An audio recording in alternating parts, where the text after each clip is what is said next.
Welcome students. आज हम बात करेंगे क्लास 9 के फिजिक्स में जो चैप्टर आपका force and laws of motion. This is chapter 9 and इसमें टोटल 6 मेन बॉक्सेस हैं, जिसमें से पहला है आपका इंट्रोडक्शन, दूसरा है आपका balance and non balance force, तीसरा है आपका फर्स्ट लॉज ऑफ मोशन, चौथा है आपका इनर्शिया एंड मास, पांचवा है second laws of motion and last one is third law of motion and last is conservation of momentum. तो आज हम बात करेंगे इंट्रोडक्शन में कि इंट्रोडक्शन में सबसे पहला टॉपिक है कॉज। कॉज का मतलब है कारण, यानी हम कोई भी चीज़ काम करते हैं तो उसका कारण भी तो होता है। तो ऐसे ही अगर हम किसी ऑब्जेक्ट पे फोर्स लगाते हैं तो पर्टिकुलर उसका कॉज भी होता है। ठीक है, जैसे मान लें अगर कोई ऑब्जेक्ट है, अगर मैं उस ऑब्जेक्ट पे फोर्स लगाता हूँ तो वो ऑब्जेक्ट पे होगा क्या। अब जैसे मैं किसी ऑब्जेक्ट पे फोर्स लगाऊंगा तो उस ऑब्जेक्ट की पहले तो डिस्प्लेसमेंट होगी, मीन्स अपनी पोजीशन से वो डिस्प्लेस होगी। ठीक, दूसरी चीज़, अगर आपने फोर्स ज़्यादा लगाया तो हो सकता है वो तेज़ भाग जाए, उसको कुछ वेलोसिटी मिल जाए, या फिर इसको जिसको हम पढ़ते हैं मोशन में एक्सेलरेशन। ठीक है, तो कॉज में क्या होगा, अगर हम किसी ऑब्जेक्ट पे फोर्स लगाते हैं तो उस ऑब्जेक्ट के द्वारा उस फोर्स के द्वारा लगाए हुए उस ऑब्जेक्ट पे वो बॉडी या उस ऑब्जेक्ट मोशन करता है, मूव करता है और अपनी पोजीशन को चेंज करता है। तो बेसिकली फोर्स लगाने से ऑब्जेक्ट में मोशन आती है और उस ऑब्जेक्ट की पोजीशन चेंज होती है। ठीक है, अगर हम नॉर्मल बात करें फोर्स की डेफिनेशन की, तो डेफिनेशन में लिखा है a push a pull of any object then the body will displace called force. यानी अगर हम किसी ऑब्जेक्ट पे पुश मतलब होता है ढकेलना, पुल मतलब होता है खींचना। अगर हम किसी ऑब्जेक्ट पे पुश और पुल करें, अगर वो ऑब्जेक्ट डिस्प्लेस होता है अपनी पोजीशन से तो हम कहते हैं this is the body in motion, या फिर उस ऑब्जेक्ट पे फोर्स आती है। ठीक है, अब है टाइप्स ऑफ फोर्स। अब फोर्स के बहुत सारे टाइप्स होते हैं, जैसे जैसे आप हायर स्टडी क्लास करोगे तो अलग अलग तरीके के फोर्स आएंगे, बट आप में जो फोर्स है वो दे रखा है मस्कुलर इफेक्ट, यानी अपने आप के द्वारा लगाया हुआ फोर्स। किसी ऑब्जेक्ट पे आप खुद से फोर्स लगा रहे हो। ठीक है, देखो जैसे एक मैन है, मैन क्या कर रहा है, इस ऑब्जेक्ट को पे फोर्स लगा रहा एफ। तो देखो इसके बाद ये जो ऑब्जेक्ट है डिस्प्लेस हुआ अपने पोजीशन से। ठीक है, तो इस ऑब्जेक्ट को लगेगा क्या, इस ऑब्जेक्ट में अगर मैं बैठ जाऊँ तो इस ऑब्जेक्ट को फील होगी तो मुझे कोई पीछे से धक्का दे रहा, यानी उस पर कोई फोर्स लगा रहा। ठीक है, अगर आप खुद से अपने बल से, ठीक है, अपने तरीके से अगर फोर्स लगाते हो तो हम उसको कहते हैं मस्कुलर इफोर्ट। ठीक है, तो ये हो गया फोर्स। फोर्स को हम डिनोट करते हैं कैपिटल एफ से। ठीक है, और इसकी जो एसआई यूनिट होती है हम उसको मेजर करते हैं Newton. Newton is based on Isaac Newton which is a scientist. उनके नाम पे ही रखा गया है न्यूटन, क्योंकि उन्होंने खोज किया था फोर्स के बारे में। देन अगला टॉपिक है, इंट्रोडक्शन कंप्लीट हुआ, आगे हम चलते हैं बैलेंस एंड अनबैलेंस फोर्स के बारे में। तो सबसे पहला जो टॉपिक है वो है balanced force. What is balance force? Balance force जो होता है, पहले इसकी डेफिनेशन की बात करते हैं। बैलेंस फोर्स जो होता है वो होता है if a force apply on object is equal and opposite direction. Means जैसे मान लीजिए ये एक ऑब्जेक्ट है, इस ऑब्जेक्ट पे एक मैन इधर खड़ा है, एक मैन इधर खड़ा है। Let suppose the man is A and B. अगर ये ऑब्जेक्ट, ये मैन ए फोर्स लगाता है इस डायरेक्शन में, अगर ये वाला मैन इस ऑब्जेक्ट पे फोर्स लगाता है इस डायरेक्शन में, अगर दोनों की लगाने गए हुए फोर्स इक्वल है, अगर मैन ए और मैन बी दोनों इक्वल फोर्स लगाते हैं, ठीक है, तो बॉडी क्या होगी, अगर ये इधर फोर्स लगा रहा, ये इधर फोर्स लगा रहा, दोनों का फोर्स लगाने की जो यूनिट है वो सेम है, तो क्या ये बॉडी डिस्प्लेस करेगा? नहीं करेगा। तो इस कंडीशन में हम बोलेंगे it is an balance force. Means अगर किसी ऑब्जेक्ट पे अपोजिट एंड इक्वल फोर्स लगाया जाए तो उस हम बॉडी पे बोलेंगे उस ऑब्जेक्ट पे बैलेंस्ड फोर्स लग रहा है। तो जैसा कि डेफिनेशन में लिखा गया है, इफ एन ऑब्जेक्ट या if an to apply on a force equal and opposite direction then the body in a balance force. वो बॉडी ना तो इधर मूव करेगी ना तो इधर मूव करेगी।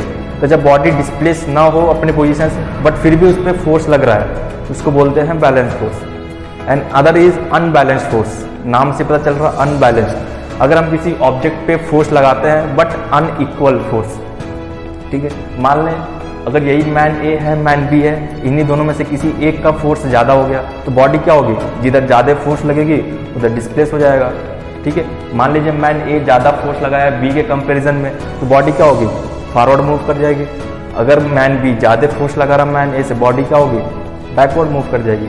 तो मीन्स अनबैलेंस फोर्स कहने का मतलब ये है कि अगर ऑब्जेक्ट पे इक्वल एंड अपोजिट फोर्स न लगे, ठीक है, तो हम केस में बोलते हैं अनबैलेंस फोर्स।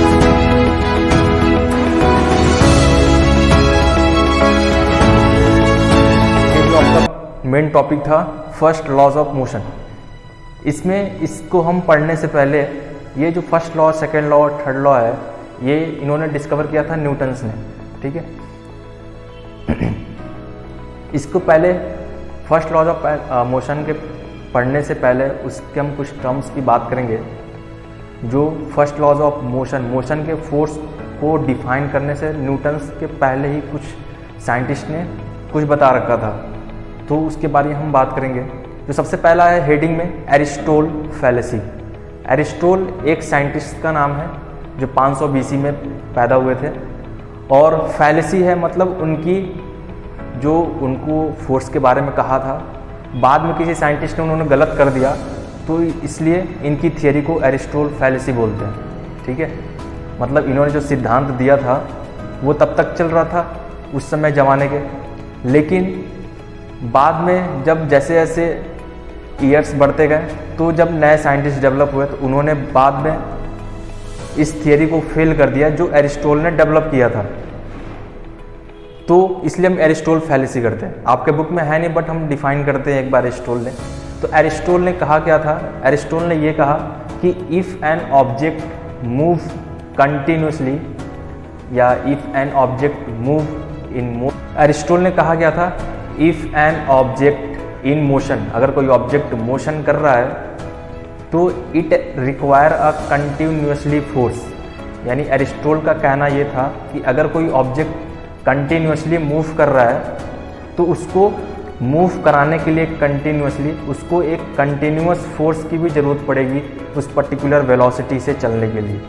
ठीक है, तो इन्होंने जो कहा था, अब object in motion then it require a continuous force.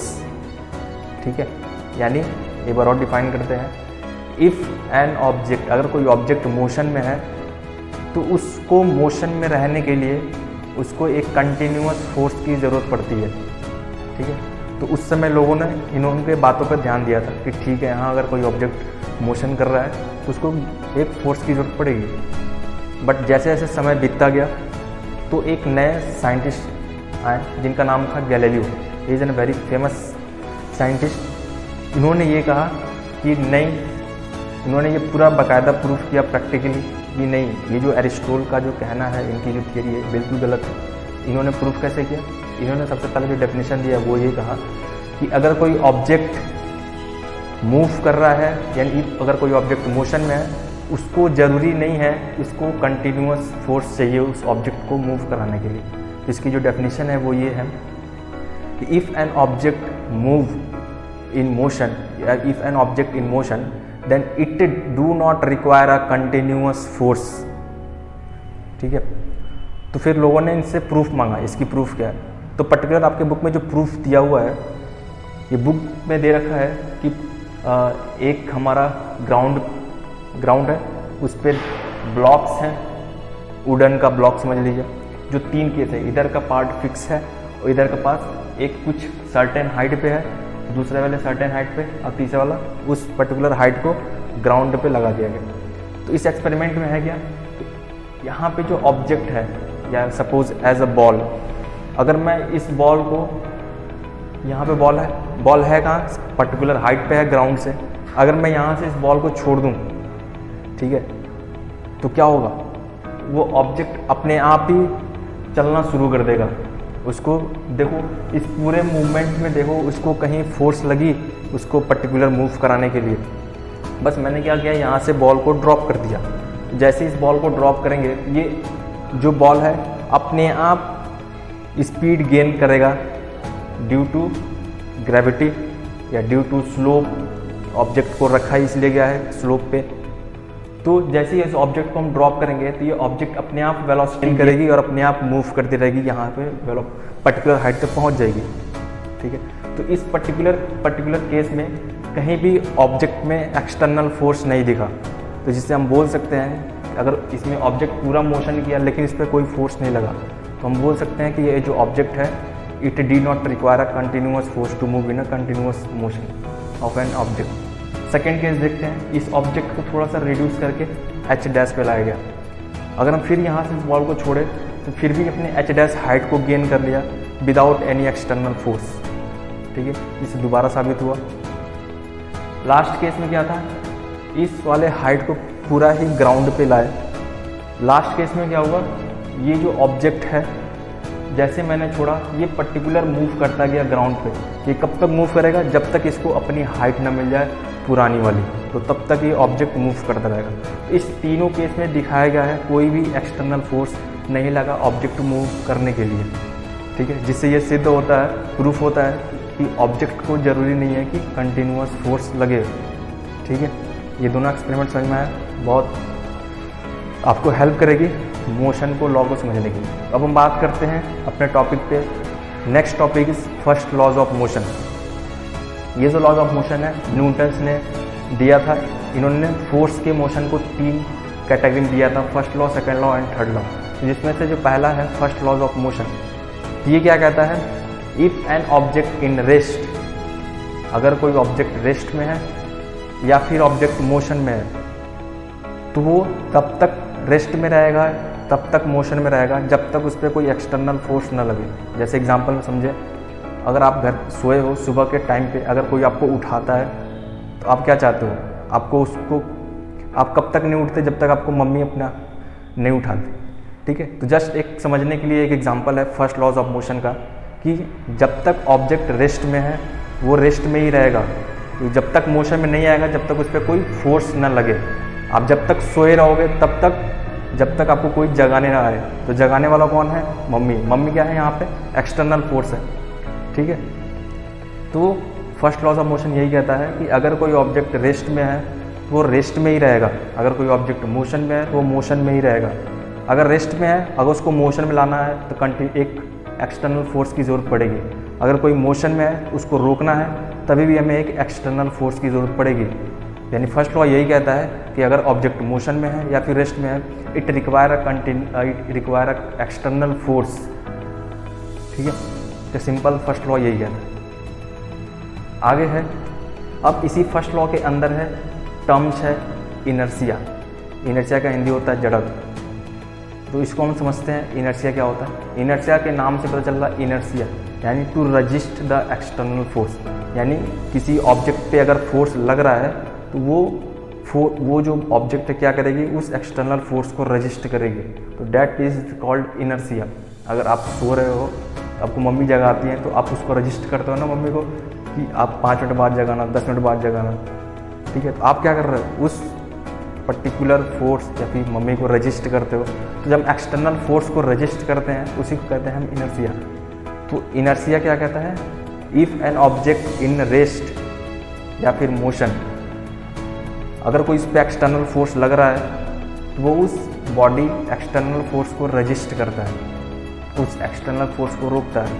अगर कोई ऑब्जेक्ट मोशन में है तो कोई एक्सटर्नल फोर्स उसे रोकने की कोशिश कर रहा है तो वो क्या करेगा, ऑब्जेक्ट उस एक्सटर्नल फोर्स को अपोज करेगा, रोकेगा उसको रेस्ट में लाने से। ये कहता है इनर्शिया। तो नाम से पता चल रहा इनर्शिया एट रेस्ट। अगर कोई ऑब्जेक्ट रेस्ट पे है तो उस पर कोई ऑब्जेक्ट पे एक्सटर्नल फोर्स लग रहा है मोशन लाने के लिए उस पर्टिकुलर रेस्ट ऑब्जेक्ट को, तो हम बोलेंगे इनर्शिया एट रेस्ट। यानी अगर कोई ऑब्जेक्ट रेस्ट पे है, कोई एक्सटर्नल फोर्स लग रहा है उस रेस्ट को मोशन में लाने के लिए, तो उस समय जो फोर्स लगेगी अपोज करेगा, उसको कहते हैं इनर्शिया एट रेस्ट। दूसरा है इनर्शिया एट मोशन। अगर कोई ऑब्जेक्ट मोशन कर रहा है और कोई इस पर एक्सटर्नल फोर्स लग रहा है उसको रेस्ट लाने के लिए, तो वो जो मोशन वाला ऑब्जेक्ट होगा वो अपोज करेगा एक्सटर्नल फोर्स को। ये हो गया inertia at rest, motion. Last है इनर्शिया एट डायरेक्शन। अगर कोई ऑब्जेक्ट जा रहा है पर्टिकुलरली, अगर उसको जाना है इस डायरेक्शन में, तो कोई इस पर एक्सटर्नल फोर्स लग रहा है कि नहीं तुम इस डायरेक्शन में जाओ, ठीक है। तो अगर जिस डायरेक्शन को चेंज करने में जो एक्सटर्नल फोर्स को अपोज करता है उसको हम कहते हैं इनर्शिया एट डायरेक्शन, ठीक है।